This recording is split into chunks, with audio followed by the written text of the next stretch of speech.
Hi, this is Stephanie, and I'm going to be doing my presentation on Sigrid Glynn. It might be a little difficult to see my face throughout the presentation, but I'm going to be doing my best. Sigrid Glynn is currently the department chair at the University of North Texas.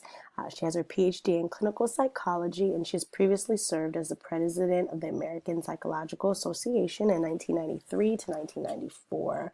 She's the founding member of the Texas ABA.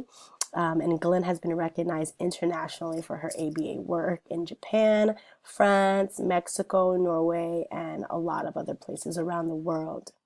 Sigrid's contributions to education and behavior have resulted in her writing 4 books and many, many articles on behavioral and cultural levels. At the University of North Texas, Glynn teaches courses on selection, verbal behavior, culture, operant behavior, and ontology. This presentation will outline the contributions that Sigrid's research has made to the ABA field and how this can help new practitioners view the world and environment much differently than before. And so I read about 5 articles. I read about 5 articles from Sigrid, and they all very, very much intertwine with each other. There's one that's verbal behavior and cultural practices, individual behavior and social change, functions of the environment and behavioral evolution, windows of the 21st century, and the process and content and behavioral and cultural phenomenon.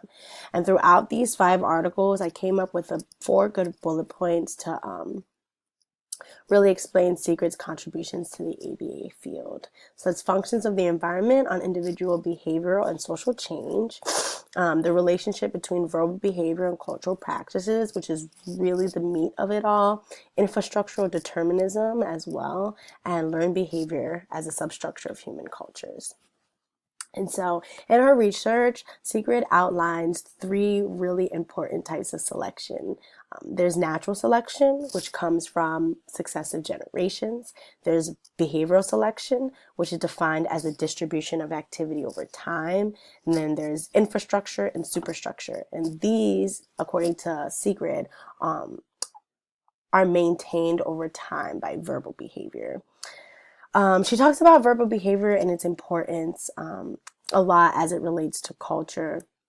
And so we see this when we talk about natural selection and survival of the fittest. And survival of the fittest, according to Glynn, really comes from behavioral selection. And as the environment changes over time, individuals of a certain genetic compound, if you will, adapt a behavior that helps them adapt to the environment more often. And so instead of calling this survival of the fittest, Sigrid refers to it as behavioral selection. And this behavioral selection is really made up of reinforcing behavior that ultimately results in survival. And so as she goes on from survival, it talks about infrastructure. And we can infrastructure and cultural practices can kind of go hand in hand as we go through her research. And she gives a really good example about an Indian farm, and they have a rule statement, which is their verbal behavior. She calls it the verbal behavior, which is let the male calves starve, which doesn't necessarily mean that they kill them all, but if there isn't enough food for all the beef, then let the male calves starve.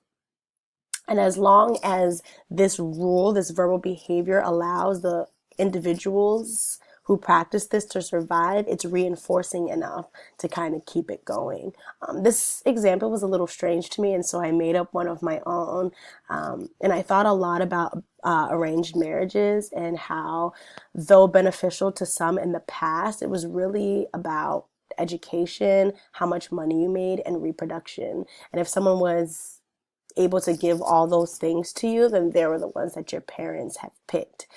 But I know a lot of Indians who serve in many different religious practices, and they do not engage in arranged marriages. And I can assume that it's because the behavior wasn't very reinforcing. People weren't really happy in their marriages, and they weren't reproducing as much as they may have in the older years. And so though the people haven't died off, the culture itself has, and a new culture has been rebirthed from that. And unfortunately, I'm not too informed on what that is or what that looks like. But we know that the idea of arranged marriage isn't as supported as it has been in the past. And I believe it's because of the reinforcing behavior or lack thereof. Oops. And so what I've learned from, I really liked reading Sigrid's research. It really gave light to culture and how people adapt culture and how infrastructure survives. And according to Glenn, culture survives over time based on verbal behavior, and that's pretty amazing because I've never thought about it like that. And so Sigrid's work has reminded me to consider cultural practices when working with certain clients and thinking about behavior. I have a client who, when we're playing in the fake kitchen, he always puts the food, no matter if it's a canned food, a tomato, a potato, he always puts the food in the microwave and really doesn't use the stove or the oven or the fridge. And I've come to realize that at home, they put everything in the microwave. They make everything in the microwave. And so because that has resulted in him getting a meal every day, the behavior is being reinforced. And so knowing that has allowed me to know that I don't just need to teach him how to tact certain things in the kitchen. I also need to teach him their functions as well. And so the culture of just putting things in the microwave can kind of end there, and he can kind of move on and learn some new things. I'm second generation Haitian, and there are a lot of things that were kind of rule statements and verbal behavior that were drilled into me as I was younger, but they weren't really applicable in a place where we have access to what I call quality living, and having that is more obtainable. We don't have to make something out of nothing because it exists here. And so a lot of the times they call second generation Haitians just American because the culture itself has died off. And though I'm Haitian, because I don't practice the things that the rule statements that some of my parents and their parents practice, they've kind of called us off a little bit, which I think is funny. But for the future, behavioral selection occurs when the relationship between genetic variations and the environment result in survival contingencies.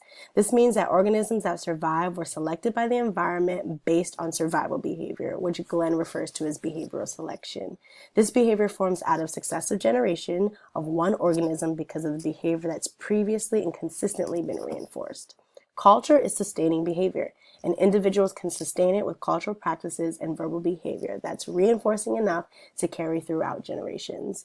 I hope you guys liked hearing about Sigrid's research as much as I did, and thanks.